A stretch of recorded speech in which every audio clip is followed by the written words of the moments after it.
बहुत समय पहले हरी भरी पहाड़ियों से घिरे एक छोटे से धुंध भरे गांव में राघव नाम का एक व्यापारी रहता था। हर सुबह वह अपना सामान गधे पर लादकर मीलों दूर शहर बेचने जाता था। उसका गधा बोलू वफादार, मजबूत और थोड़ा आलसी था। वह कभी शिकायत नहीं करता था, बल्कि हमेशा अपनी लंबी सैर को थोड़ा आसान बनाने के तरीके खोजता रहता था।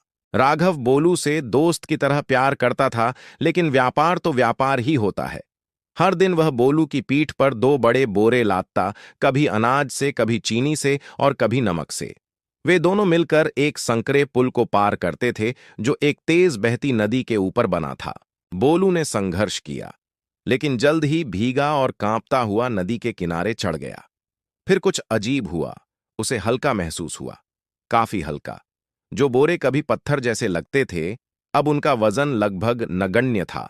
हमेशा की तरह बोलू पुल तक गया, बनावटी ठोकर खाई और नाटकीय ढंग से नदी में छलांग लगा दी।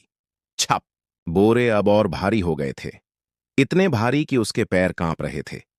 रुई नदी के पानी में भीग गई थी और उसकी पीठ पर बोझ का पहाड़ बन गई थी। राघव ने उसे शांति से देखा और कहा। बोलू की आंखें चमक उठीं।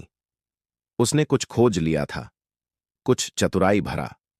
बहुत समय पहले हरी भरी पहाड़ियों से घिरे एक छोटे से धुंध भरे गांव में राघव नाम का एक व्यापारी रहता था।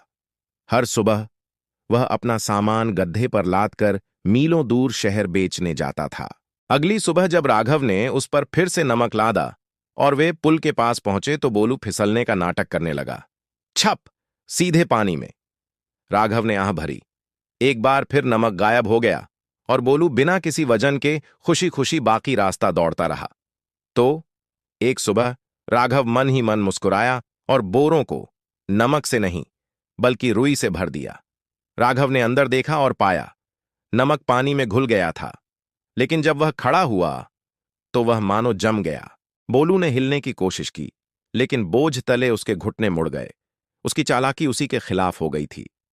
राघव मूर्ख नहीं था, उसे कुछ शक होने लगा था। जो गधा पहले सावधानी से चलता था, अब सिर्फ नमक होने पर ही फिसलता था। राघव घबरा गया। बोलू, उठो, उठो! एक बादलों भरी दोपहर, जब वे नमक की दो भारी बोरियों के साथ पुल पार कर रहे थे, तो बोलू का खुर गीले तख्ते पर फिसल गया। छप! गधा और बोरियां दोनों नीचे ठंडी नदी में गिर पड़े। बोलू, शॉर्टकट रास्ते कभी कभी तो आसान बना सकते हैं, लेकिन वे तुम्हें ज्यादा दूर नहीं ले जाते। एक बादलों भरी दोपहर, जब वे नमक की दो भारी बोरियों के साथ पुल पार कर रहे थे, तो बोलू का खुर गीले तख्ते पर फिसल गया। छप! गधा और बोरियां दोनों नीचे ठंडी नदी में गिर पड़े। राघव घबरा गया। बोलू, उठो, उठो!